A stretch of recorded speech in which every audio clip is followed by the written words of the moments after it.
Baik, Anda ingin menyapa Ustazah kita pada pagi hari ini, yaitu Ustazah Nida. Assalamualaikum Ustazah. Waalaikumsalam warahmatullahi wabarakatuh. Gimana kabarnya Ustazah? Alhamdulillah, luar biasa, Masya Allah. Senang nih jadi kenalan sama adik-adik santri. Hafizat, insya Allah. Ya, benar-benar. Ya, Alhamdulillah hari ini semoga kita sehat semuanya. Ya, Ana belum perkenalan ya. Ya mungkin Ana dulu sebelum Ana kenalkan nanti Ustazah kita pada pagi hari ini. Ya, Ana Maulidani Ulfa sebagai moderator ya Ustazah pada pagi hari ini, insya Allah akan memimpin kajian kita pada saat ini seperti itu.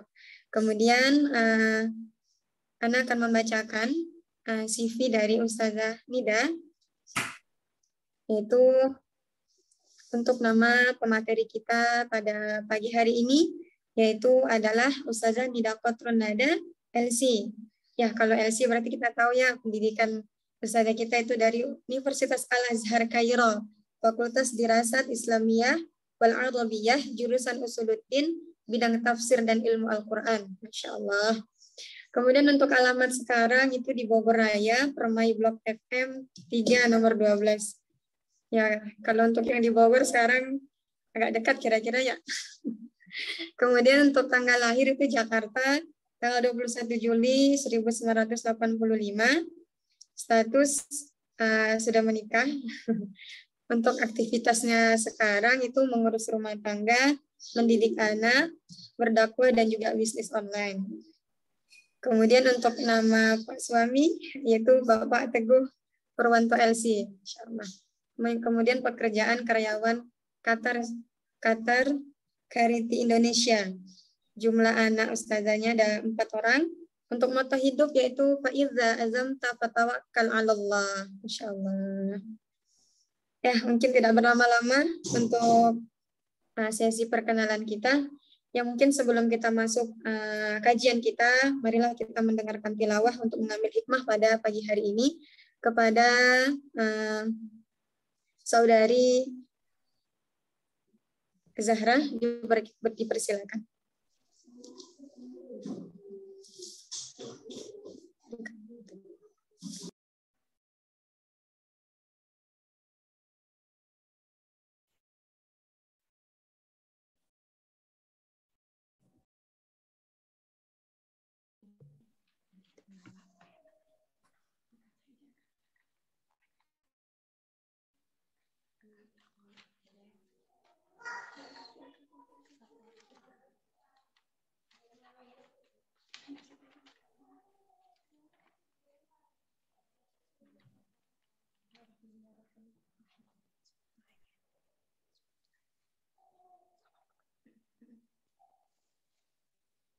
Assalamualaikum warahmatullahi wabarakatuh. Waalaikumsalam warahmatullahi wabarakatuh.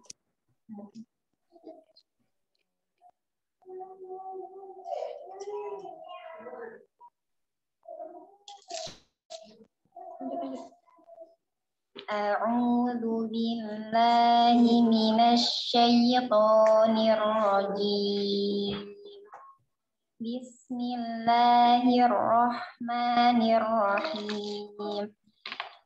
Alhamdulillahilladzi anzala ala 'abdihil kitaba wa lam yaj'al lahu 'iwaja qayyiman liyundhira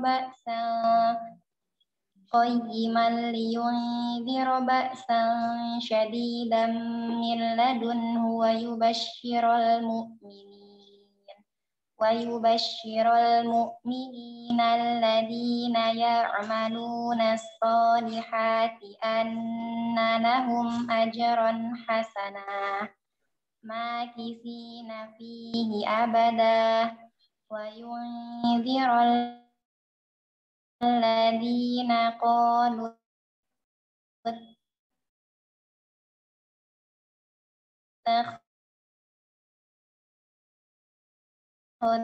Allahu walada ma lahu kalimuna illa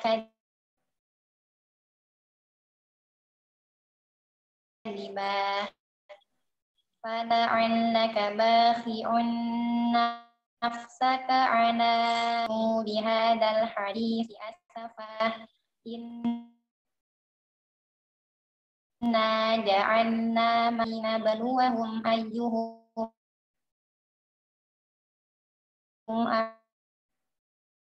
أحسن عملا وإنا لجاعل عليها حسب والرقيم كانوا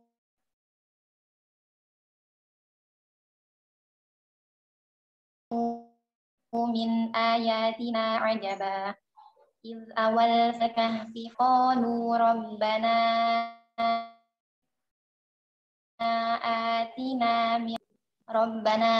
آتنا من لدنك رحمة وهيئ صدق الله العظيم. Assalamualaikum warahmatullahi wabarakatuh. Waalaikumsalam. Wabarakatuh.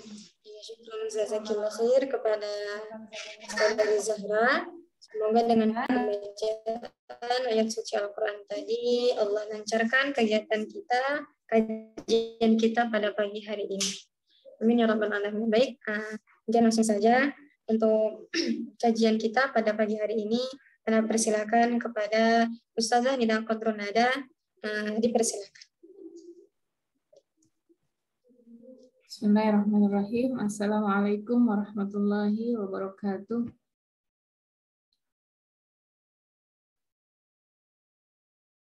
Alhamdulillah, nahmaduhu wa nasta'inuhu wa nastaghfiruh wa na'udzu billahi min syururi anfusina wa min sayyiati a'malina. May yahdihillahu fala mudilla lahu wa may yudlil fala hadiya lahu. Rabbi shrah li sadri wa yassir li amri wa hlul 'uqdatam min lisani yafqahu qawli. Allahumma shalli wa sallim wa barik ala sayyidina Muhammad wa ala alihi wa ashabihi ajma'in. Allahumma inna nas'aluka khairan hadzal yawm wa khaira ma fihi wa na'udzubika min syarri hadzal yawm wa syarri ma fihi bi rahmatika ya arhamar rahim. Allahumma inna nas'aluka ilman nafi'an wa rizqan halalan thayyiban wa amalan mutaqabbala. Rabbana zidna ilman nafi'an wa warzuqna fahman kamilan. Rabbana atina min ladunka rahmah wa hayyi' lana min amrina rasyada. Masyaallah, ahlan wa sahlan adik-adik semua, adik-adik akhwat ya, alhamdulillah dari Rumah Quran. Ini Rumah Quran Al-Mulk ini di Padang ya, Masya Allah, dan Rumah Quran Sayyidah Khadijah. Alhamdulillah inilah hikmahnya bisa belajar secara virtual, yaitu jangkauannya luas ya, bisa jangkauan jauh. Alhamdulillah diberikan kenikmatan oleh Allah Subhanahu wa Ta'ala untuk bertemu adik-adik sekalian, akhwati fillah, insyaallah hafizat, hamalatul Quran. Barakallahu fikunna. Semoga Allah menjaga kalian dengan Al-Quran.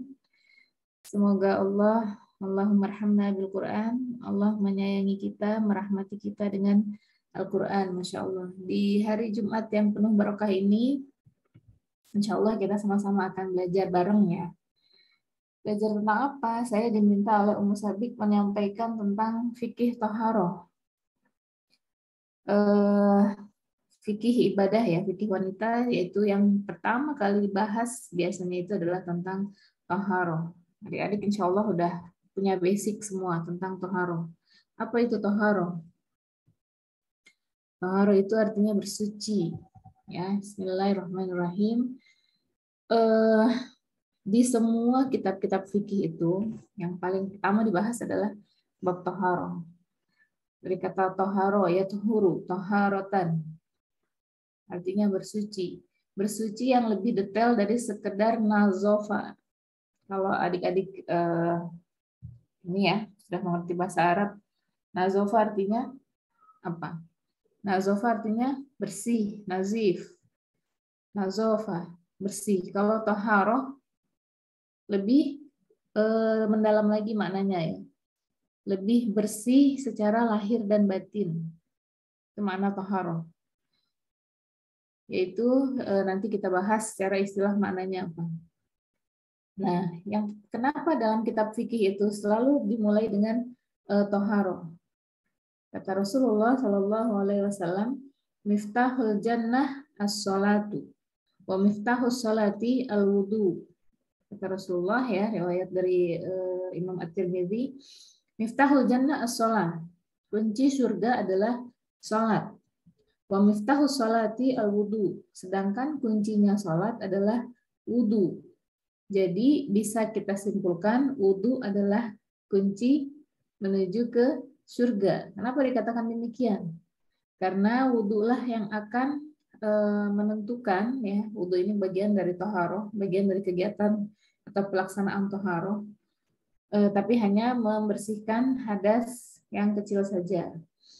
Nah, wudu ini disebutkan miftahul jannah, kunci surga, karena dia menjadi kunci dari diterimanya salat atau ibadah seseorang. Di hadis lain Rasulullah Shallallahu Alaihi Wasallam bersabda, la salata liman la wudu alahu.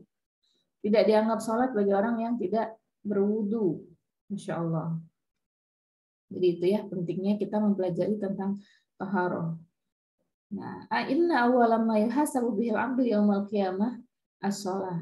Kata Rasulullah, sesungguhnya awal dari ibadah seorang hamba yang pertama kali dihisab pada hari kiamat itu adalah salatnya. Nah, syarat sahnya salat adalah sahnya wudu.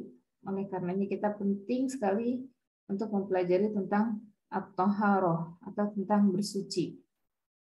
Doanya gimana kalau habis wudu? Asyhadu an la ilaha illallah wahdahu la syarikalah wa asyhadu anna Muhammadan abduhu wa rasuluh. Allahumma ja'alni minat tawwabina waj'alni minal mutatahhirina waj'alni min ibadika syakirina. Di Al-Qur'an juga ada ya, innallaha yuhibbut tawwabina wa yuhibbul mutatahhirin. Jadi Allah senang dengan orang yang bertaubat dan juga Allah sayang dengan orang yang mutatahhir.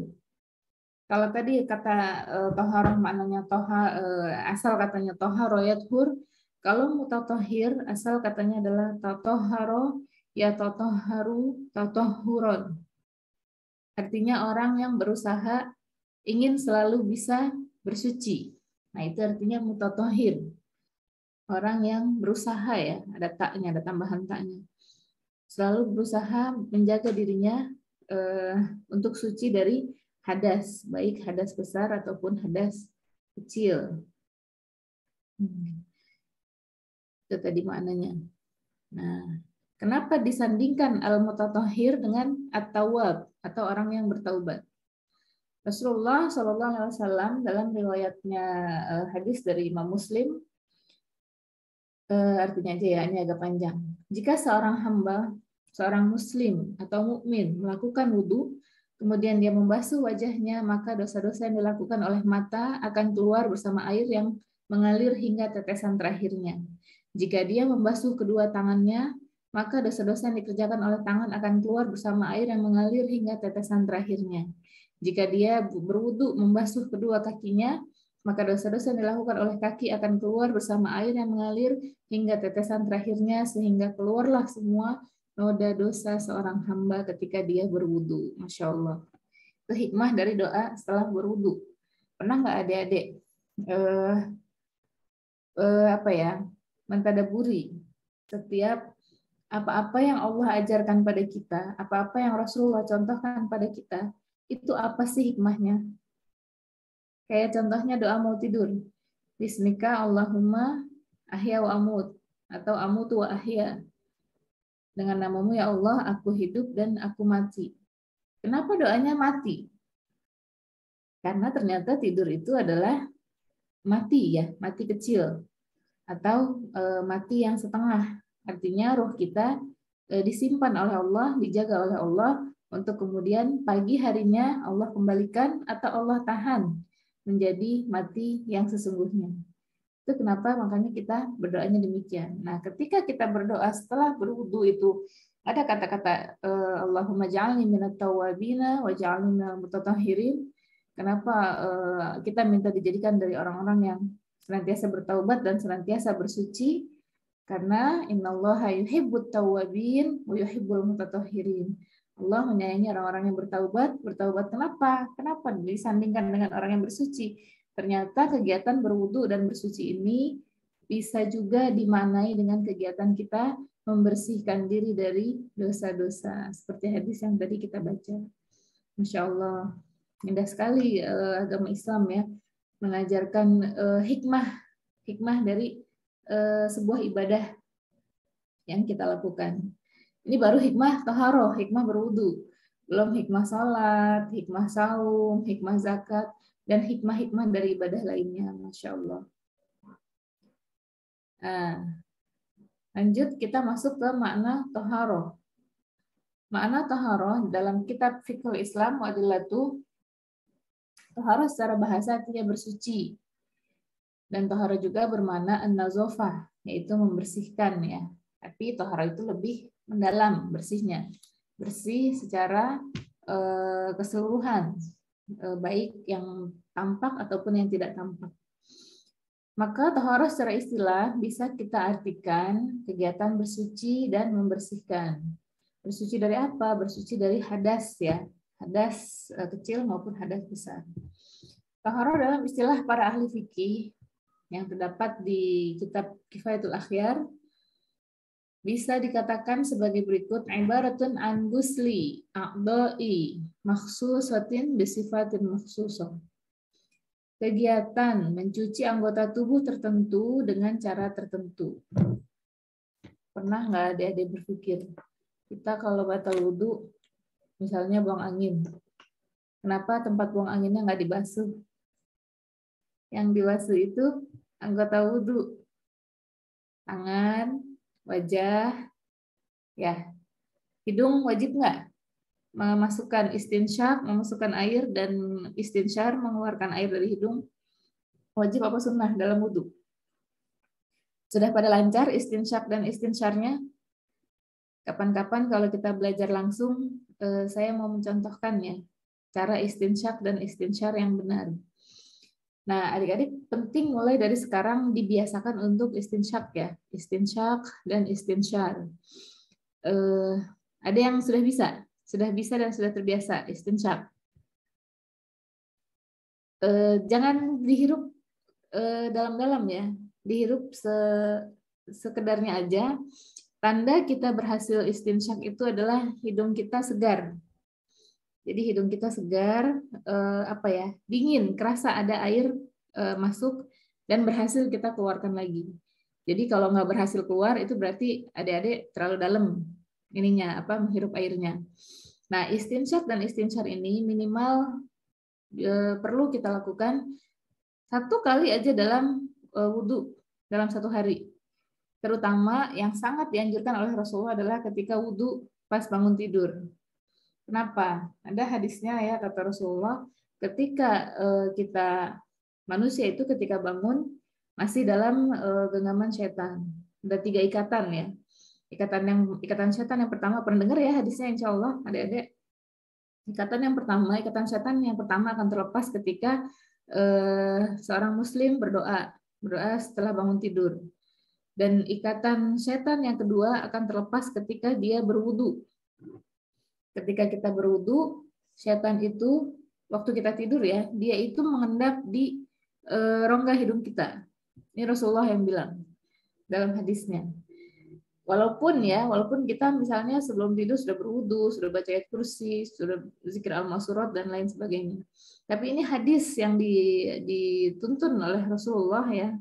Seperti apa hal yang harus kita lakukan ketika kita bangun tidur. Nah, maka dengan istinsyaq dan istinsyar pada saat wudu itulah setan seluruhnya akan melepas ikatannya dari dalam diri kita. Dan ikatan setan yang ketiga akan terlepas ketika seorang mukmin mengerjakan salat subuh. Masya Allah. Belajar ya, diusahakan istinsyaq dan istinsyar. Dan air yang dihirup dengan yang dikeluarkan itu jumlahnya akan sama. Kalau jumlahnya nggak sama berarti adik-adik masih belum betul melakukan istinsyaq. Nah, kenapa tadi ya buang angin, lalu yang dibersihkan adalah anggota wudhu yang bukan tempat keluarnya najis. Nah, semua itu ternyata ya hikmahnya adalah kenapa kita mencuci tangan ketika wudhu, kenapa wajah, kenapa kepala, kenapa tangan. Nah, di tempat-tempat itulah yang paling banyak mengandung kotoran. Dan cukup di rukun anggota itu saja yang menjadi perwakilan untuk membersihkan keseluruhan dari tubuh kita, Masya Allah. Kecuali kalau kita misalnya lain kasus keputihan misalnya ya, keputihan atau ada hal-hal yang keluar dari dalam tubuh kita yang harus dibersihkan. Nah, maka cara membersihkannya adalah sebelum berwudu harus dibersihkan dulu. Atau untuk para akhwat, kalau yang keputihan itu kan harus diganti ya, harus diganti pakaian dalamnya. Nah, jadi bisa disiasati. Nah, ini fikih taharah untuk perempuan ini agak luas ya, agak luas pembahasannya. Kenapa? Banyak yang bilang jadi akhwat itu ribet. Bener nggak? Jadi akhwat itu ribet.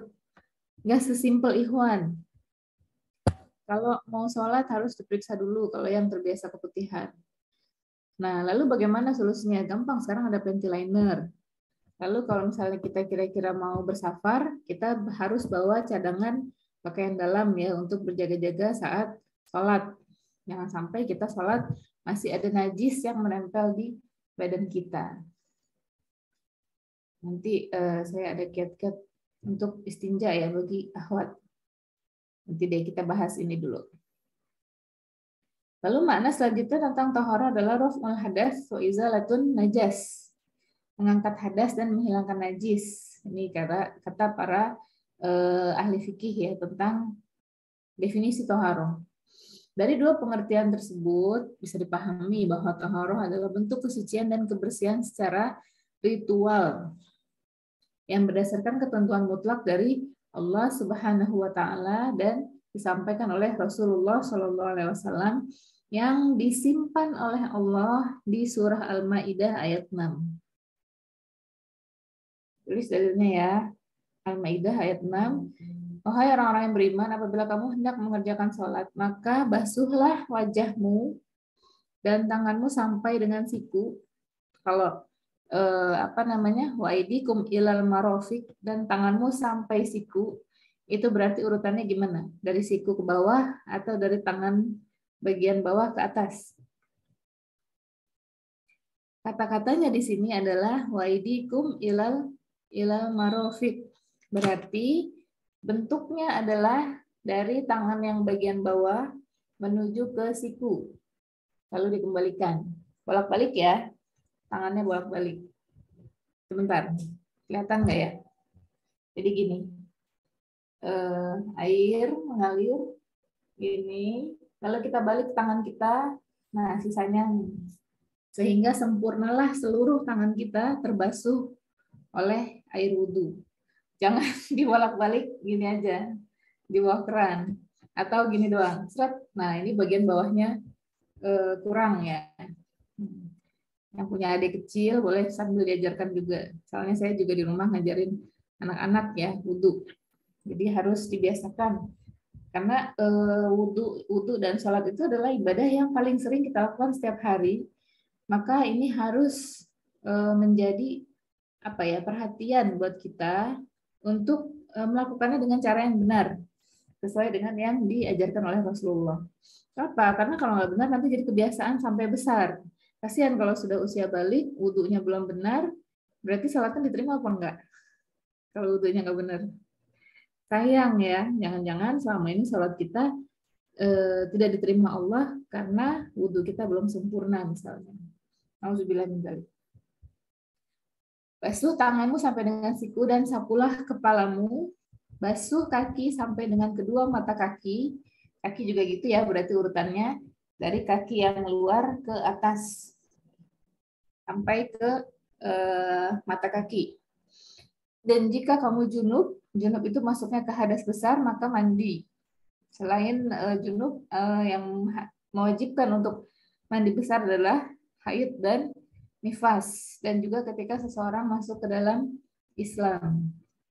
maka itu harus mandi besar.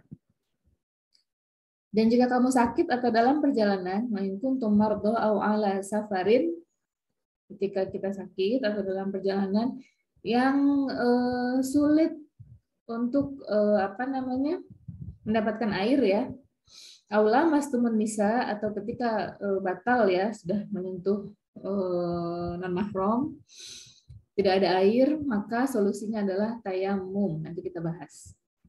Bertayamumlah dengan tanah yang baik, dengan tanah yang bersih. Allah menjadikan bumi untuk umatnya Nabi Muhammad sebagai alat untuk mensucikan diri. Dan Allah tidak menjadikan itu kepada nabi-nabi sebelum umat sebelum Nabi Muhammad. Sapulah wajahmu dengan tanah itu. Allah tidak hendak menyulitkanmu ya. Allah itu Maha Pemurah, Maha Penyayang. Semuanya sudah Allah mudahkan fasilitas untuk kita beribadah. Tapi Dia hendak membersihkan kamu dan menyempurnakan nikmatnya bagimu supaya kamu bersyukur. Masya Allah. Itu Al-Maidah ayat 6. Lalu apa saja alat-alat untuk taharah? Alat untuk taharah yang paling utama adalah air. Di sini ada 4 jenis air. Ternyata air itu ada jenis-jenisnya. Kirain air udah aja ya. Nah, dalam fikih dibahas lebih detail. Yang pertama, jenis air itu adalah air mutlak atau air yang suci dan mensucikan. Jadi sifatnya bersih, suci, dan dapat digunakan untuk mensucikan diri kita ya, baik berwudu ataupun mandi besar. Thahirun li nafsi, mutahhirun li ghairihi, bahasa fikihnya. Apa aja itu? Air hujan, air sumur, air pam ya, air keran, air laut, air sungai, air danau, air dari telaga, embun yang banyak ya yang bisa digunakan untuk bersuci. Dalilnya adalah surah Al-Anfal ayat 11. Al-Anfal ayat 11. Dan Allah menurunkan kepadamu hujan dari langit untuk mensucikan kamu dengan hujan itu dan menghilangkan kamu gangguan-gangguan setan untuk menguatkan hatimu dan memperteguh dengannya telapak kakimu. Al-Anfal ayat 11. Jenis air yang pertama, air mutlak. Lalu jenis air yang selanjutnya adalah air yang suci tapi tidak mensucikan. Apa contohnya? Yang halal kita minum ya, tapi tidak dapat digunakan untuk bersuci. Misalnya air teh, boleh nggak dipakai berwudu? Enggak, lengket. Dan sifatnya tidak dapat mensucikan. Air susu, air kopi, air kelapa, dan lain-lainnya. Yang sifatnya suci, halal, boleh kita minum, tapi dia sifatnya tidak bisa menjadikan alat untuk bersuci. Yang ketiga adalah air musyammas. Musyammas itu dari kata-kata syamsun. Apa syams? Wasyamsi waduhaha, matahari. Air musyammas artinya air yang terjemur matahari, terjemur panas matahari dalam waktu yang lama dalam wadah ya, dalam suatu wadah yang wadahnya itu bukan terbuat dari emas dan perak. Berarti kalau air kepanasan di ember misalnya, dan jumlah airnya itu sedikit, boleh nggak dipakai bersuci? Hukumnya makruh. Kenapa makruh? Karena diragukan dia masih suci atau tidak. Takutnya kena kencing kucing, kena kencing burung, kotoran burung, atau tercepret terpercik najis. Misalnya ada orang mencuci najis di dekat air tersebut di dalam ember, dan kita nggak tahu ketika kita menemukan air itu apakah air itu bersih atau tidak, suci atau tidak. Jadi hukumnya makruh, nggak sampai haram, makruh saja. Umar bin Khattab radhiyallahu anhu memakruhkan mandi dengan air yang terkena panas matahari. Ya, jadi hukumnya makruh saja. Lalu yang keempat, air mutanajis. Nah, ini sudah jelas, air yang tercampur dengan najis. Air yang terkena najis ini, misalnya ada teman nih, kan kita tinggal di pondok ya, di pesantren ya, bareng-bareng. Nyuci bekas darah haid, lalu bekas darahnya itu masuk ke dalam suatu wadah air ya yang biasanya digunakan untuk berwudu misalnya. Nah, ini kelihatan biasanya dari ciri-cirinya, rasanya, warnanya, dan baunya. Dan air itu jumlahnya kurang dari 2 kulah. 2 kulah itu berapa teman-teman? 2 kulah itu sekitar 270-an liter. Banyak nggak 270 liter? Kira-kira 270 liter itu seapa? Sebak mandi yang besar ya? Atau sekolam renang? Nah, kalau jumlahnya banyak, walaupun dia terpercik najis, maka tidak apa-apa, digunakan untuk bersuci jika tidak menemukan sumber air yang lain. Jadi itu ya, syaratnya untuk air mutanajis adalah airnya harus di atas 2 kulah atau sekitar 270-an liter. Itu alat wudhu yang pertama. Alat wudhu yang kedua adalah debu atau tanah ringan ya. Bukan tanah yang habis kena hujan terus becek-becek itu, bukan. Tanah yang ringan, yang debu. Sifatnya dia menempel di dinding, atau ketika kita safar misalnya dia nempel di kaca atau di dinding mobil atau di jok mobil ya. Di kereta, di pesawat juga sama. Ketika kita mau tayamum itu bukan berarti kita bawa tanah, nyimpen tanah di plastik untuk tayamum, bukan. Tapi debu yang menempel di sekitar kita, nah itu bisa digunakan untuk bersuci yang namanya tayamum. Debu ini dapat digunakan ketika tidak dapat menggunakan air ya, disebabkan karena sakit atau sedang dalam safar. Dalilnya adalah surah An-Nisa ayat 43. Wa in kuntum marda aw 'ala safarin aw jaa'a ahadun minkum minal gha'id aw lamastumun nisa falam tajidu ma'a fatayammamu sa'idan thayyiban famsahu biwujuhikum wa aydikum innallaha kana 'afuwan ghafura. Jadi kalau tayamum, kalau wudhu itu sempurna, anggota wudhunya itu lebih banyak ya. Kalau tayamum hanya diwakili dengan tangan dan wajah saja. Tangan pun para ulama berbeda pendapat. Ada yang cukup sampai pergelangan tangan, ada yang mengatakan sampai siku seperti berwudhu. Kalau saya ambil yang mana? Kalau saya ambil yang cukup sampai telapak tangan saja. Namanya juga tayamum, itu kan sifatnya menggantikan dan mewakilkan wudhu. Nah, jadi tidak perlu sampai ke siku. Dan juga dikhawatirkan ketika kita bertayamum sampai siku itu kita takut ada penumpang lain yang bukan mahram dalam safar kita melihat aurat kita. Jadi lebih lebih beresiko untuk para akhwat. Tapi itu pilihan, masing-masing ada dalilnya, masing-masing ulama punya dalilnya. Ketika kita sakit atau sedang musafir atau datang dari tempat buang air dan kita telah tersentuh oleh perempuan atau yang bukan mahram ya, kalau kita menyentuh ikhwan yang bukan mahram, batal wudunya, lalu kita tidak mendapatkan air, maka bertayamumlah kamu dengan tanah yang baik atau tanah yang suci, usaplah wajah dan tangan, sesungguhnya Allah maaf lagi maha pengampun.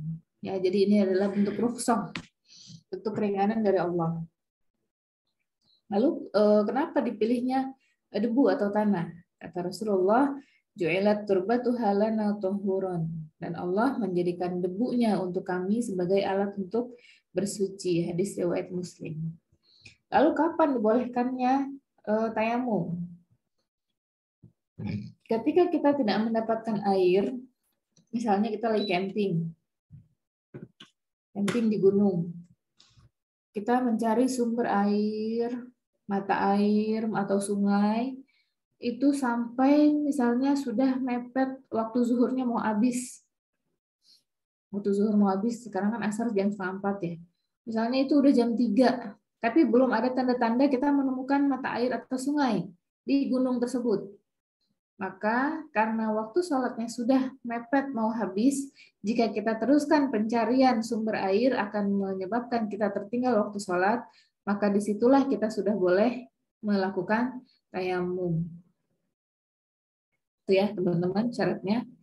Benar-benar tidak menemukan air. Ada sih air, tapi air minum. Air minum kalau dipakai untuk berwudu, apalagi yang camping rombongan misalnya, airnya cuma punya segalon, sedangkan itu persiapan selama camping. Dipakai berwudu, habis nggak airnya? Kalau air dipakai berwudu, bisa minum nggak? Tidak bisa minum. Membahayakan nyawa nggak? Membahayakan nyawa. Maka Islam lebih menjaga nyawa seorang muslim ya, daripada menjaga hal-hal lain yang masih bisa mendapatkan rukhsah dari Allah Subhanahu wa taala, insyaallah. Jadi boleh tayamum. Meskipun air itu air minum ya. Jangan digunakan untuk berwudu. Nah, yang kedua, bolehnya tayamum ketika kita ada kekhawatiran menggunakan air. Contohnya sakit.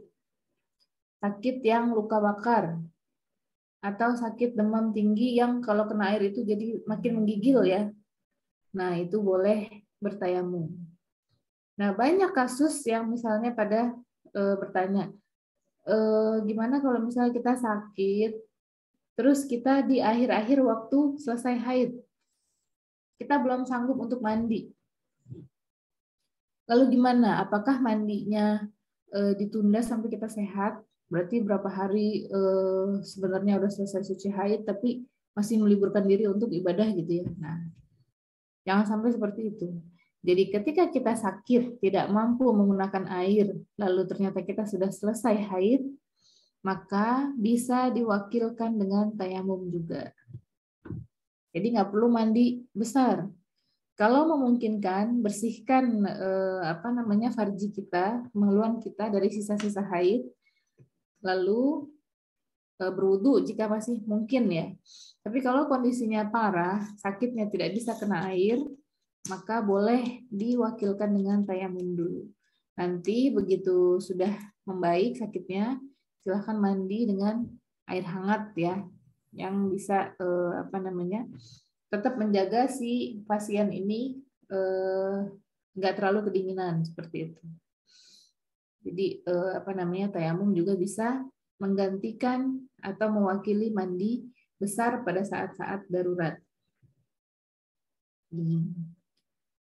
Secara lebih lengkap, sebab yang dimaksud adalah tidak ada air, sudah tadi ya, jika memiliki luka atau penyakit, yang jika menggunakan air itu akan mengkhawatirkan sakitnya, atau ketika udara sangat dingin, yang dulu saya di Mesir, kalau lagi musim dingin itu, malam itu bisa -5, -6.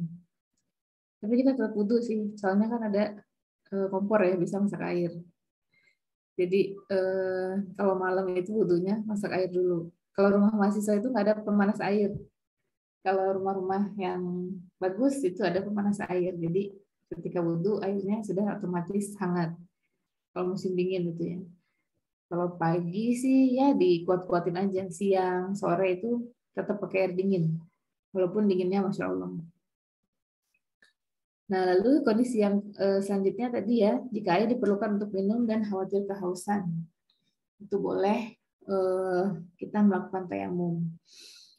Tayamum dalilnya ada di surat An-Nisa ayat 43 tadi ya, falam tajidu ma'a fatayammamu sa'idan thayyiban.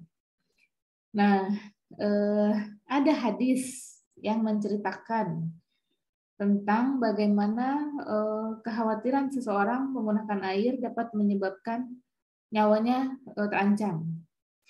Dari Jabir radhiyallahu anhu, nggak ada ya di ini ya. Di slide kalian nggak ada, agak panjang. Dari Jabir radhiyallahu anhu dia berkata, Jabir menceritakan suatu kasus nih. Kami pernah keluar pada saat safar. Lalu seseorang di antara kami ada yang terkena batu dan kepalanya terluka. Lalu kemudian dia mimpi basah dan bertanya pada temannya, apakah aku boleh mendapatkan keringanan untuk bertayamum? Kata si orang yang kepalanya terluka tadi. Lalu kata teman-temannya, mereka menjawab, kami tidak mendapati kamu punya rukhsah atau bisa dapat keringanan, padahal engkau mampu menggunakan air. Mungkin di mata teman-temannya belum parah kondisinya, padahal dia kepalanya sedang terluka kena batu ya. Nah, karena dijawab demikian sama teman-temannya, lalu dia mandi junub karena dia habis mimpi basah. Setelah dia mandi junub, ternyata dia meninggal dunia. Kenapa? karena kepalanya sedang terluka. Mungkin ada pendarahan atau gimana ya yang menyebabkan ketika dia terkena air ternyata bertambah parah sakitnya. Ketika tiba dan menghadap Nabi SAW, kami menceritakan kejadian orang yang mati tadi. Beliau lantas bersabda, mereka telah membunuhnya. Semoga Allah membalas mereka. Hendaklah mereka bertanya jika tidak punya ilmu, karena obat dari kebodohan adalah bertanya. Cukup baginya bertayamum dan mengusap bagian lukanya. Hadis riwayat Abu Dawud nomor 336. Jadi harus berhati-hati. Ketika kita sudah tahu ilmunya, maka kita harus memahami betul kondisi kita. Apakah kita masih sanggup berwudu menggunakan air, atau ternyata kita adalah termasuk golongan yang sudah mendapatkan rukhsah, keringanan ya, untuk boleh bertayamum. Itu tadi contoh kasus pada zaman Rasulullah. Sampai sini adik-adik paham ya? Kita lanjut ke cara-cara toharoh. Cara-cara toharoh, cara toharoh menurut pembagian najisnya. Bisa slide-nya Kak diganti. Yang pertama, najis yang ringan atau najis mukhaffafah. Najis mukhaffafah ini adalah najis yang ringan. Berasal dari kencing bayi laki-laki yang belum makan apapun. Jadi bayi yang masih ASI 6 bulan. Belum makan makanan tambahan, atau dia tidak minum susu botol. Jadi murni dari ASI ibunya ya. Kalau dari susu botol itu najisnya bukan mukhaffafah, tapi mutawassithah. Cara membersihkan najis dari bayi laki-laki ini cukup dengan memercikkan air ke bagian yang terkena najis. Jadi kalau mangku adik bayi lalu pipis kena baju kita, nah itu dipercikan saja di bekas ompolnya. Kenapa bayi laki-laki? Kalau bayi perempuan nggak mukhaffafah. Bayi perempuan masuknya ke mutawassithah. Kenapa beda? Karena ternyata secara biologis ya, pas diteliti, perjalanan urin di anatomi tubuh anak perempuan dengan anak laki-laki itu berbeda. Di anatomi pada bayi perempuan itu lebih rumit perjalanan urinnya, melewati banyak, dan kita tuh punya rahim, ya segala macam lah. Saya kurang paham ininya ya. Yang jelas itu intinya. Anatomi tubuh laki-laki itu lebih simpel. Sehingga najisnya ketika masih bayi, najis bayi laki-laki, pipis bayi laki-laki masuk kategori ke najis yang mukhaffafah. Dan iri ya, mohon maaf. Ini untuk bayi yang laki-laki. Lalu selanjutnya najis yang mutawassit, najis yang sedang. Termasuk di dalamnya adalah air pipis kita semua, yang sedikit tentunya ya, kalau yang banyak ya harus ganti. Lalu darah haid, cara membersihkannya adalah menyiram, membasuh, mencuci dengan air sampai najis tersebut hilang. Hilang, benar-benar hilang. Kita adik-adik semua udah balik, udah paham ya, cara membersihkan underwear yang kena haid. Misalnya nembus. Lagi haid misalnya nembus, itu ternyata lebih cepat bersih mencuci pakaian dalam dengan sabun mandi ya, daripada dengan deterjen kalau terkena darah. Apalagi yang misalnya terkena darahnya udah berjam-jam dan kita baru sadar, wah kena gitu nembus. Nah itu langsung segera dicuci, jangan ditunda. Kalau ditunda nanti nyucinya akan makin sulit. Ketika makin sulit, lalu darah itu nggak hilang warnanya, nah itu diragukan hukumnya ya untuk dipakai kembali ketika dia sudah kering. Apalagi ketika kita pakai underwear yang bekas darahnya itu masih ada, kita sudah dalam keadaan selesai dari haid atau dalam keadaan suci. Karena di situ masih kelihatan bekas darahnya. Kalau bisa ya, jangan dipakai lagi kalau ada darah yang nempel yang susah hilang. Nah, saya mau memberikan tips nih adik-adik. Tadi tips untuk mencuci darah haid ya. Lalu tips ketika kita beristinja. Apa itu istinja? Bersuci dari pipis ya, dari pipis dan dari BAB. Perempuan kan anatomi tubuhnya beda dengan laki-laki.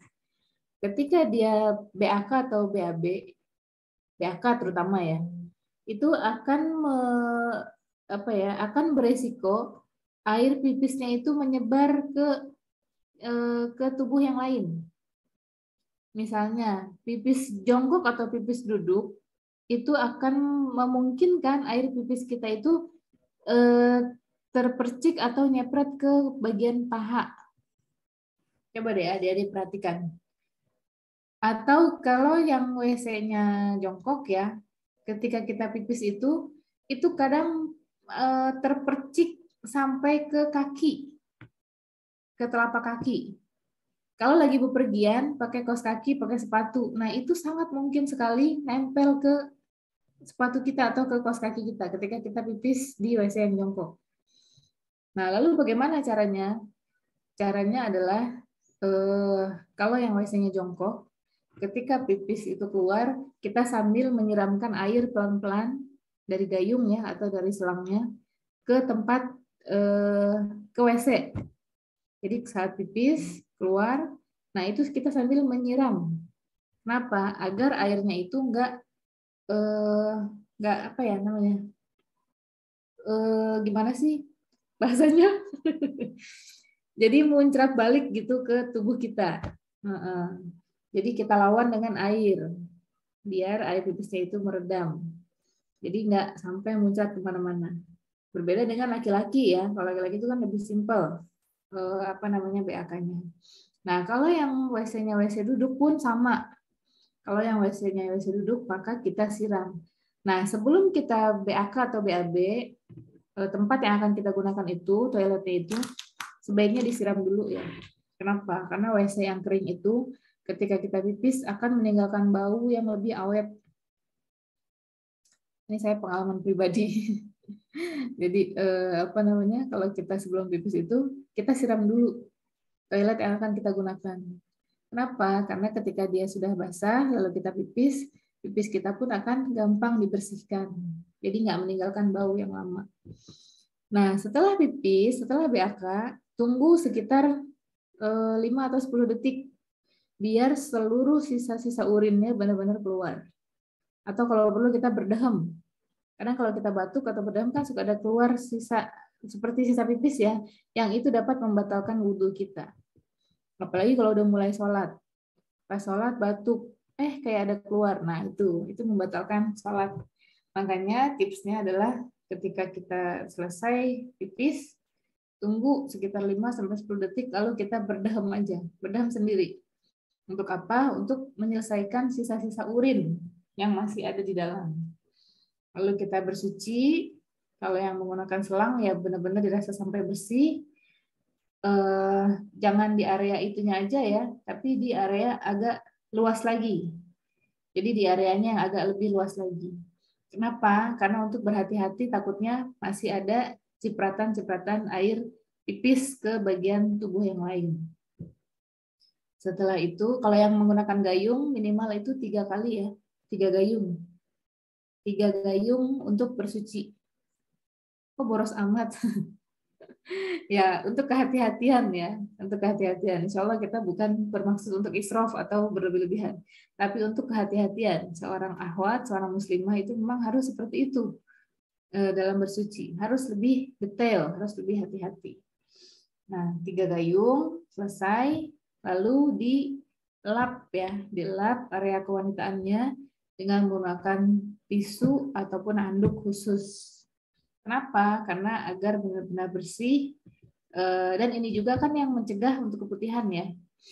Mencegah keputihan itu diantaranya menjaga agar area kewaritan kita itu tidak terlalu lembab. Kalau terlalu lembab, pakaian dalamnya basah, itu akan mudah keputihan, dan kalau sudah keputihan itu akan semakin repot seperti tadi yang kita bahas di awal ya. Harus diperiksa setiap waktu sholat, harus ganti setiap sholat, dan lain sebagainya. Tuh, seperti itu ya untuk kondisi seorang muslimah. Nah, ternyata Rasulullah pun mengajarkan kepada kita ketika kita berwudu ya, itu sunnahnya adalah kita meluaskan atau memanjangkan area wudu kita. Hadisnya kata Rasulullah, inna min ummati yud'auna yaumal qiyamah gurran muhajjalina min atharil wudu. Faman istata'a minkum an yutila gurratahu falyaf'al. Sesungguhnya umatku nanti di hari kiamat akan dipanggil oleh Allah dengan tanda gurran muhajjalin. Gurran muhajjalin itu adalah cahaya yang bersinar dari anggota wudunya. Anggota wudu kita apa? Tangan, wajah, kepala, telinga, kaki itu nanti pada hari kiamat akan bersinar ketika kita dipanggil oleh Allah. Kenapa? Min asaril wudu. Karena itu adalah asarnya wudu atau bekas wudu mereka ketika di dunia. Itu akan menjadi saksi ya, anggota tubuh kita akan menjadi saksi bahwa kita adalah orang-orang yang selalu berwudu dan menjaga wudu kita. Nah, kata Rasulullah, siapa yang mampu memanjangkan gurohnya, maka lakukanlah. Memanjangkan gurohnya artinya gimana? Kalau tadi kata Rasulullah tuntunannya adalah wudu sampai siku, maka boleh kita lebihkan sedikit. Boleh kita lebihkan sedikit. Nggak usah berlebihan sampai ke atas, nggak usah, nanti basah semua ya. Jadi dilebihkan sedikit. Kenapa? Agar nanti cahaya yang memancar dari tubuh kita itu akan banyak, akan lebih luas. Kaki, ketika kita membasuh kaki sampai kedua mata kaki, itu boleh dilebihkan ke atas sedikit, sampai di bawah betis. Kenapa? Biar nanti cahayanya makin banyak yang bersinar dari diri kita. Masya Allah. Itu ya, sunnah yang diajarkan oleh Rasulullah. Gurun muhajjalin, cahaya yang bersinar dari anggota wudhu kita. Yang selanjutnya najis yang berat ya. Yang terakhir nih, najis mughallazah. Udah ma'ruf ya, ini najis yang berasal dari air liur anjing dan babi. Insya Allah nggak ada ya yang memelihara anjing. Repot. Kenapa? Kalau kena air liurnya membersihkannya dengan tanah ya. 7 kali itu salah satunya adalah dengan tanah. Kenapa tanah? Apakah deterjen nggak cukup? Tuntunannya dari Rasulullah adalah tanah. Kenapa? Karena sifat tanah tadi sudah kita bahas hadisnya. Sifatnya tanah adalah mensucikan. Dulu teman saya ada yang kuliah di Jepang, dia kerja sambil kuliah ya, part time itu di restoran Jepang. Jepang kan ya termasuk pengkonsumsi daging itu ya, daging babi. Jadi setiap dia selesai kerja, teman saya padahal cuma kerjanya nyuci piring doang, bukan chefnya, bukan. Tapi karena alat-alat masaknya semuanya pakai ya campuran daging itu ya. Jadi setiap pulang kerja dia nyuci tangannya, mencuci tangannya dan ganti baju semuanya. Ya dengan kayak gini, dengan membersihkannya pakai tanah salah satunya. Jadi udah cuci.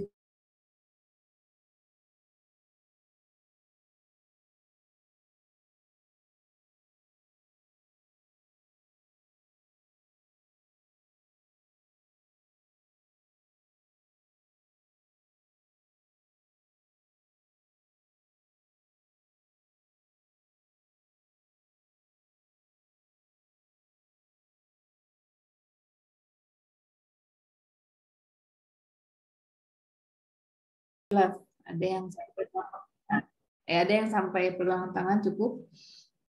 Ada beberapa harus sampai siku seperti wudhu. Nah, tayamum ini tadi belum dibahas ya, belum disinggung. Hanya berlaku untuk 1 kali sholat wajib saja. Jadi kalau mau sholatnya di jamak, berarti tayamumnya 2 kali.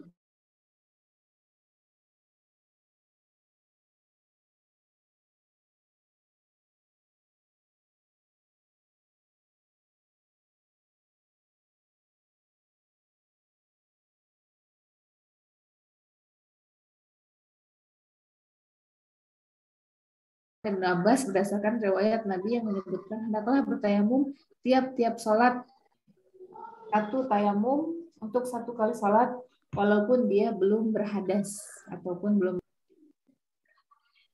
Sampai sini dulu, mungkin dilanjutkan dengan diskusi ya, tanya jawab. Kak Maulida gimana? Sampai 10.30 ya? Biar nggak kepanjangan pemaparan materinya, kita lanjutkan jawab ya. Itu Gimana adik-adik sudah paham semua?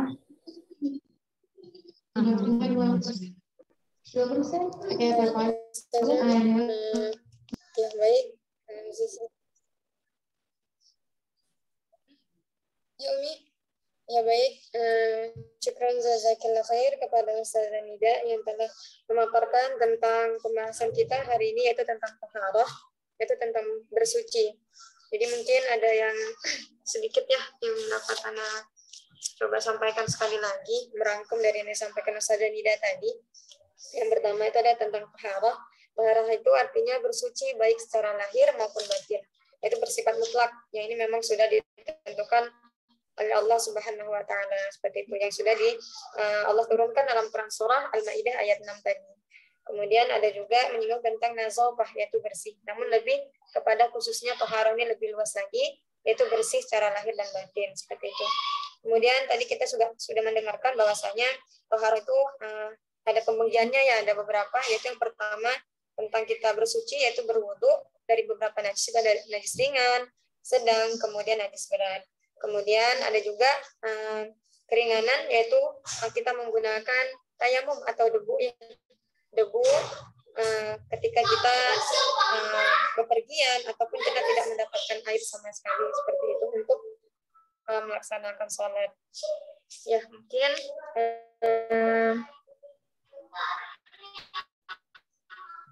itu tadi penyampaiannya. Kemudian tadi juga ada mengenai alat-alat dan juga cara-cara bagaimana untuk kita bertaharah.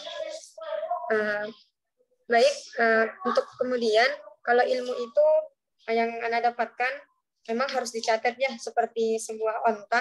Kalau seandainya kita tidak mengikatnya, maka dia akan lepas, seperti itu. Begitu juga dengan ilmu, jika kita tidak mencatatnya, maka dia akan cepat sekali hilang itu, karena memang keterbatasan kita sebagai manusia. Ya baik. Kemudian dari saudari yang ada di Zoom, jika memiliki pertanyaan, ya mungkin bisa bertanya kepada ustazah kita secara langsung ya. Boleh menggunakan chat atau boleh langsung raise hand, seperti itu. Ya bagaimana dari Erki Syaidah Khadijah, apakah ada? Ya untuk santri Erki Al-Muluk bagaimana? Apakah ada pertanyaan? Udah pinter semua ya. Untuk gimana? Apakah ada pertanyaannya, Akhwat? Kemudian untuk Putri Rizka Faradila, jika ada pertanyaan. Ya mungkin ya gimana? Erki Al-Muluk, apakah ada?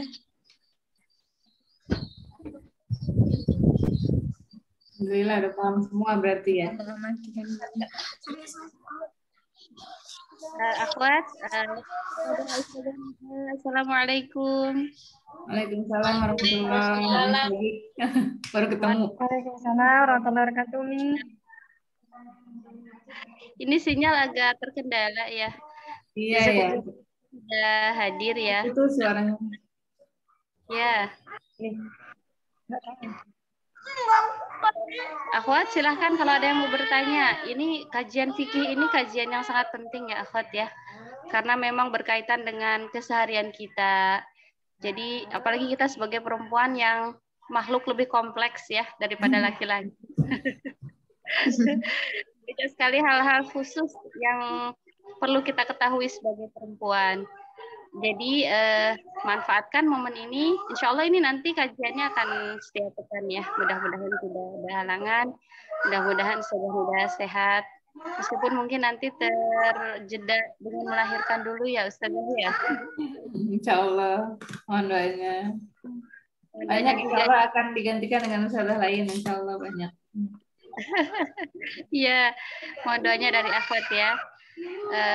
Mudah-mudahan dimudahkan persalinannya nanti, sehat selamat semuanya. Baik, Akhwat Pak nggak silakan, ayo bertanya. Ya, Ustazah mungkin sembari menunggu yang lain. Ya, Ulfa ada pertanyaan Ustazah. Boleh. Ya baik, mengenai haid Ustazah. Ya untuk haid kadang kan kita tidak tentu, ada yang 5 hari, 1 minggu, ataupun 15 hari seperti itu. Namun ada yang didapati kadang memang ulfa biasanya 5 hari seperti itu. Namun terkadang ada di 1 hari itu dia itu tidak ada gitu. Maksudnya ya kering seperti itu, nanti besoknya ada lagi gitu. Jadi apakah yang menunggukan 1 hari ini yang kering ini kita langsung mandi wajib dulu untuk melaksanakan sholat, karena tidak ada ini kan, tidak ada lagi yang haid, yang tidak ada lagi keluar seperti itu. Tapi tiba-tiba besok udah setelah menunggu besok kira datang lagi dia walaupun sedikit seperti itu, Ustazah. Gimana? Apakah kita tunggukan dulu seperti bagaimana lazimnya haid kita atau gimana? Mungkin Ya, bisa di banyak kasus seperti ini ya, yang haidnya itu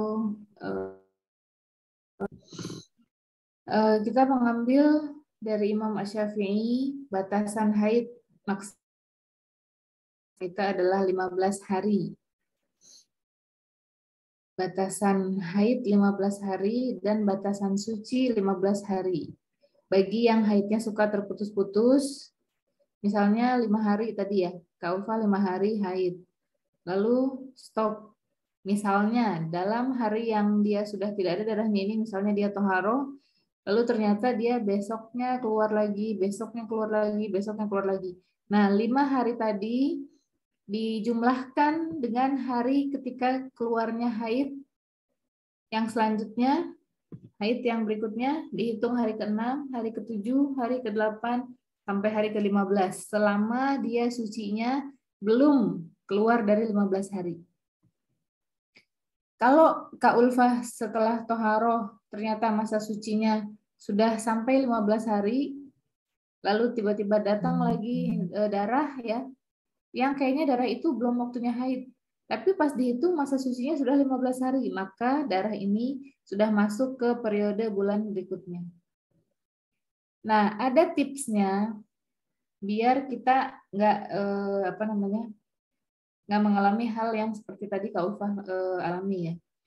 Jadi ketika kita melihat darah sudah nggak ada di pakaian dalam kita, itu jangan langsung terburu-buru menyimpulkan kita sudah wajib toharoh. Atau kita menyimpulkan haid kita sudah selesai. Tapi yang harus kita lakukan adalah memeriksa atau mengecek apakah darah itu sudah benar-benar berhenti atau belum. Ini gimana? Ambil kapas kering ya. Kapas atau tisu kering, bukan tisu basah ya, yang kering. Dicolek ke bagian area kewanitaan kita. Dicolek seperti cebok, tapi afwan ya, agak ke dalam sedikit. Nanti baru akan ketahuan. Kalau kapasnya bersih putih tanpa ada coretan, tanpa ada bercak apapun, maka di situ kita sudah wajib mandi. Adapun besoknya dia keluar lagi, ya itu sudah takdir. Berarti kita lanjutkan haid yang lalu, haid yang kemarin berarti melanjutkan karena baru sehari bersihnya. Tapi kalau ternyata di kapas itu masih ada bercak coklat ya atau kuning, pokoknya kapasnya jadi berwarna lah, nggak putih ya. Nah berarti itu haidnya belum selesai. Ini pernah disampaikan oleh Aisyah ya, Aisyah apa Ummu Salamah ya, saya lupa. Hadisnya dari istri Rasulullah, Aisyah kalau nggak salah. Ada seorang muslimah bertanya kepada Aisyah perihal haidnya yang seperti itu. Wahai Ummul Mukminin, saya ragu kondisi saya apakah ini sudah jatuh suci ataukah saya masih haid. Kata Aisyah, ambil selembar kapas. Kalau Aisyah itu menganjurkan pakai misk apa ya, seperti parfum atau minyak untuk membersihkan area kewanitaan. Nah itu dicolek bagian kewanitaannya, nah lalu dilihat apakah kapas itu berwarna atau tidak. Nah ternyata kapas dari seorang muslimah tadi masih ada coretan sedikit berwarna coklat kekuningan. Dibawalah kapas itu ke hadapan Rasulullah, kata Rasulullah, tunggulah sampai kapas itu tidak berwarna. Artinya kalau kapas itu tidak berwarna berarti yang keluar hanya cairan bening dan itu menandakan berakhirnya masa haid kita. Jangan terburu-buru, kata Rasulullah. Karena kalau kita terburu-buru, khawatir kita sholat ternyata kita masih berhadas atau masih haid. Nah, tips selanjutnya adalah minum jamu kunyit asam. Jadi jamu kunyit asam itu ya, adik-adik, itu cepat membersihkan darah haid. Dan juga manfaat lainnya adalah dia bisa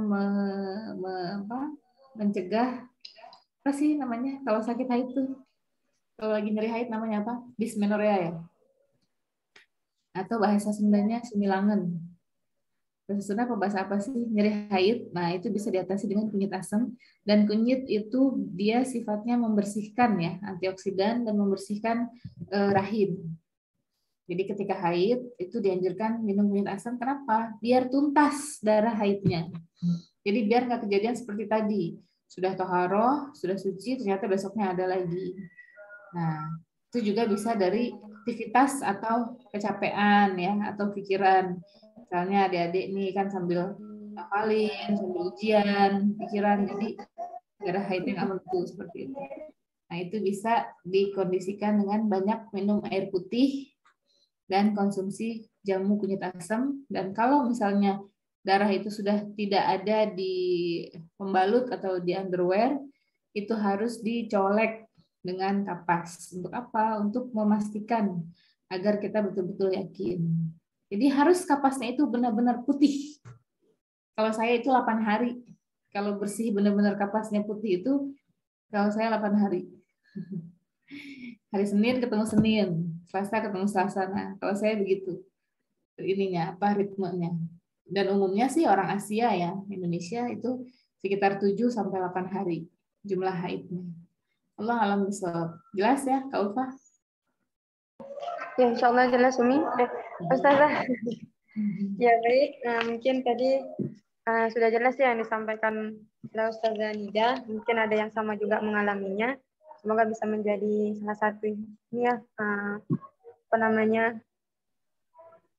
pelajaran yang bisa kita terapkan nantinya, menambah pengetahuan kita untuk keseharian kita. Karena memang waktu hari ini tadi seperti disampaikan Umi Sabik, memang cukup ini kita yang menjadi muslimah, memang inilah setiap bulannya yang menjadi rutinitas kita seperti itu. Baik akhwat, kira-kira apakah ada lagi pertanyaan? Ada 8 menit, 9 menit lagi, insya-Allah. Ada nih santri RQ Amuk. Untuk Utina, Assalamualaikum Ustazah. Waalaikumsalam warahmatullahi.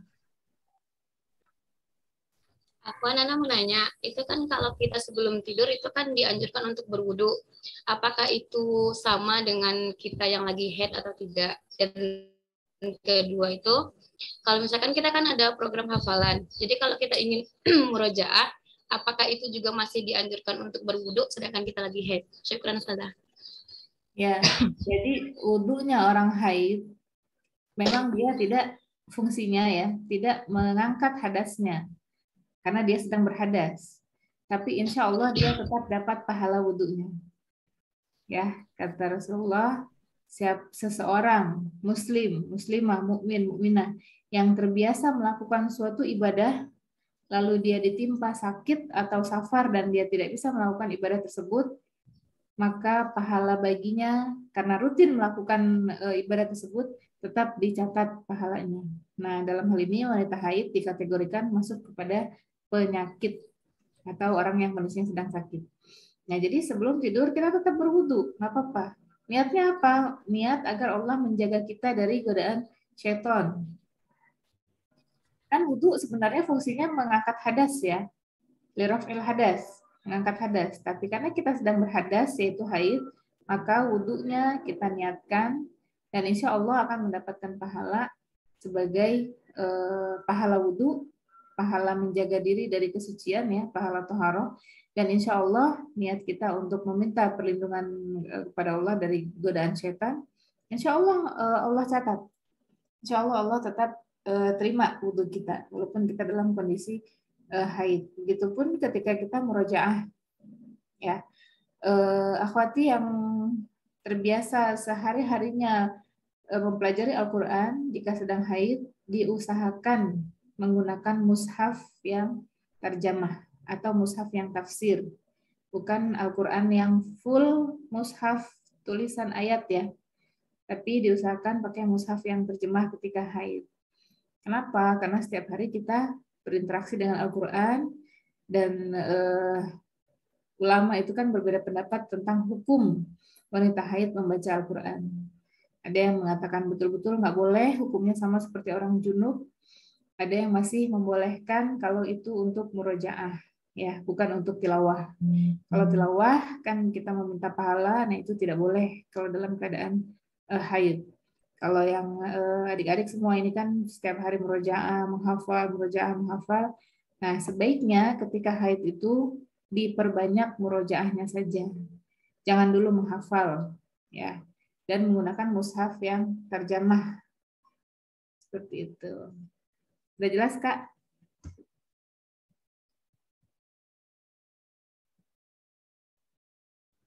Jelas, Ustazah. Ya, alhamdulillah. Silahkan kalau ada yang lain. Ya, alhamdulillah. Yang gimana untuk yang lain, Akhwat? Apakah ada lagi pertanyaan? Ya, insya Allah. Ya, untuk Kak Meli, dipersilakan untuk bertanya. Ya Ustazah, perkenalkan Ana Meli dari Rumah Quran Al-Muluk. Begini Ustazah, Ana ingin bertanya, jadi kan kita akhwat itu kan maksudnya tuh pakai berpergian tuh kan pakai gamis atau rok ya Ustazah ya.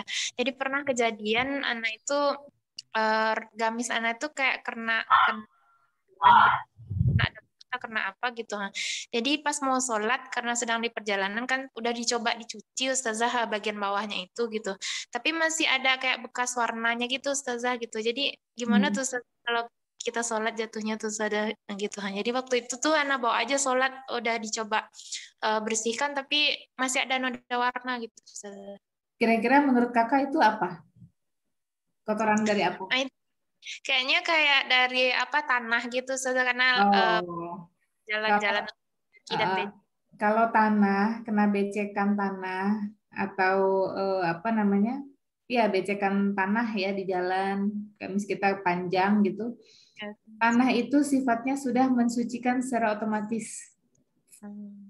Jadi kalau gamis kita panjang sampai ke tanah, lalu misalnya qadarullah kena apa namanya? Kotoran hewan ya yang ada di jalan.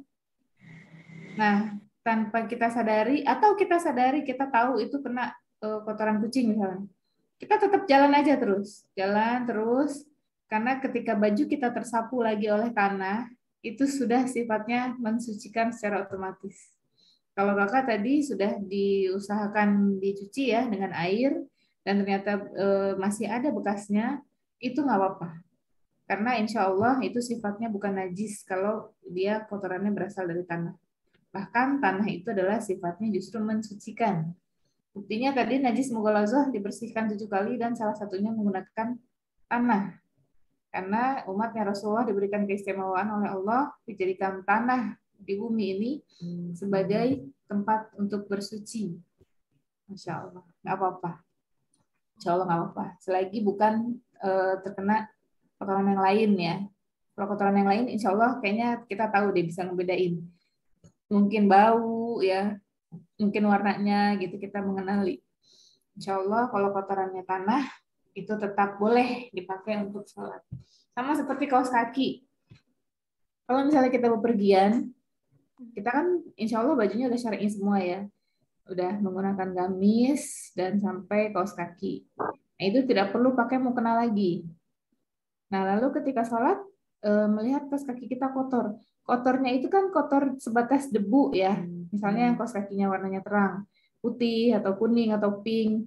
Kalau jalan di tempat kayak misalnya di masjid yang umum atau di tempat-tempat rest area yang ketika kita injak lantainya itu berdebu, nah lalu kaos kaki kita kotor. Nah itu bukan najis, itu masih boleh dipakai sholat. Selagi kita yakin kaos kaki kita tidak terpercik air pipis saat kita pipis ya, ataupun najis-najis yang lain yang kita ketahui atau yang kita sadari. Gitu. Jelas, Kak? Syukran, Zah. Ya, Puan. Masih ada 2 menit ya, Kak? Sampai 10.30. Silahkan. Ada lagi apa pertanyaan? Ada 2 menit lagi. Ya mungkin Ana satu lagi Ustazah, menambah pengetahuan juga. Ana pernah mendengar ini mengenai mengusap khuf ya, kalau Ana tidak salah untuk sepatu. Nah ya, ini kira-kira kapan kita bisa menggunakannya dan kemudian berapa jangka waktu khuf ini selesainya Ustazah? Mungkin itu dikembalikan. Khuf itu kalau di Indonesia nggak ada ya, nggak ada. Karena khuf itu digunakan ketika udara sangat menggigit, sangat dingin. Di Mesir pun udah nggak ada orang pakai khuf. Jadi khuf itu adalah alas kaki yang terbuat dari kulit hewan, yang dia itu fungsinya adalah menghangatkan bagian tubuh kaki kita. Nah, khuf ini ketika berwudu boleh cukup hanya diusap saja. Dia batasannya adalah 3 hari. 3 hari. Nah, setelah 3 hari itu harus kita buka dan kaki kita harus kena air untuk wudu. Ya, jadi dan khuf ini juga kita pastikan hanya kita pergunakan di tempat-tempat yang nggak kena najis. Kayak misalnya kita nggak nginjek benda-benda najis di khuf itu ya, dan hanya digunakan ya benar-benar sebagai penghangat gitu, penghangat di kaki. Jadi khuf itu berbeda dengan kaos kaki. Kalau kaos kaki itu kan kita pergi untuk menutupi aurat ya. Nah kalau khuf itu fungsinya adalah untuk menghangatkan bagian kaki. Dan di Indonesia itu udah bahkan di Arab juga orang udah nggak ada yang pakai khuf. Karena fungsinya sudah digantikan dengan kaos kaki wool yang lebih hangat, lebih mudah dibersihkan, dan mudah dilepas. Khuf itu melepasnya susah, karena dia nempel kulit ya, kulit. Jadi bentuknya itu seperti apa ya? Saya pernah sih lihat di Mesir ya, khuf itu bedalah dengan kaos kaki. Kalau kulit itu kan kaku ya, bahannya lebih kaku. Jadi ketika sudah masuk kaki, itu dia akan nempel ketat dan susah dibuka lagi. Makanya boleh pada saat musim dingin khuf itu cukup diusap saja. Mashul khuf ya dalam pembahasan fikih. Gitu Kak. Saya Ustazah, jazakallahu khair atas jawaban-jawabannya yang telah disampaikan oleh Ustazah. Baik akhwat, mungkin karena waktu ya yang membatasi kita sudah menunjukkan 10.31. Jadi sepakatan 10.30 ya, Zah. Ya, apa-apa. Ya, minus berapa menit ya? 1 menit. Ya mungkin untuk kajian kita pada pagi hari ini, mungkin kita cukupkan sampai di sini saja. Jadi nanti kalau ada pertanyaan-pertanyaan setelah ini, kita tampung dulu. Insya Allah kalau berkenan lagi, bisa untuk ditanyakan. Banyak, saya yakin banyak pertanyaan-pertanyaan fikih keseharian itu. Silakan adik-adik boleh ditulis ya, dikumpulkan pertanyaannya. Ya, baik Ustazah. Ya, mungkin ini saja perjumpaan kita pada siang hari ini, pagi menjelang siang. Ya, mungkin Ana sebagai moderator mohon maaf atas segala kehilapan. Mungkin dari ucapan ataupun perbuatan yang tidak berkenan, Ana mohon maaf pada akhwati fillah semuanya. Dan kita ucapkan juga jazakillah khair kepada Ustazah.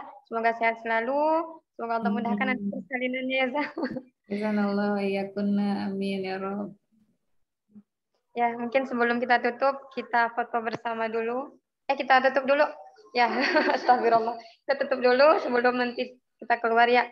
Baik, sama-sama kita ucapkan hamdalah. Alhamdulillahirabbil alamin. Kita sempurnakan dengan doa kafaratul majlis. Subhanakallahumma wa bihamdika asyhadu an la ilaha illa anta astaghfiruka wa atubu ilaik. Dan akhiri dengan assalamualaikum warahmatullahi wabarakatuh. Waalaikumsalam warahmatullahi wabarakatuh. Barakallahu Allah khairan Ustazah Nida. Ya, wasabi koyaki. Dulu, Mi. Ya boleh Pak. Kak bisa pin dari sini. Ya Kak yang pakai laptop, kalau pakai HP. Ya. Cuman Kak sama Adinda sama Herviana bisa aktifin apanya dulu nggak, kameranya, biar kelihatan pas dipoto gitu. Ya Rizka juga dibuka aja Rizka. Rizka ini dari rumah Quran kita. Insya Allah. Ramai ya ternyata ya. Iya, alhamdulillah Ustazah. Ini satu akun rame-rame ya. Di Ya, kampus katanya. Bisa di kampus. Oh, lagi di kampus. Oke. Ini yang satu lagi yang Rumah Quran Al-Muluk ini Ana yang buka, cuman nggak bisa aktifin videonya. Apaan Ustazah? Jadi di HP sama di laptop. Oke, hitungan ketiga siap semua ya, di screen apanya?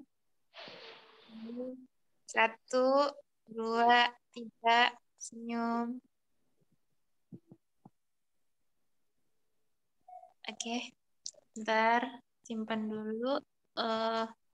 Ya, udah. Oke, mau satu kali lagi? Bentar. Satu kali lagi ya.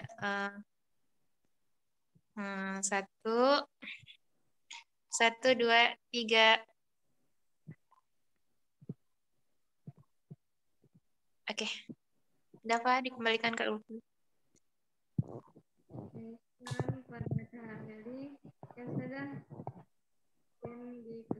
Jika ingin meninggalkan Zoom, jazakallah khair Zah.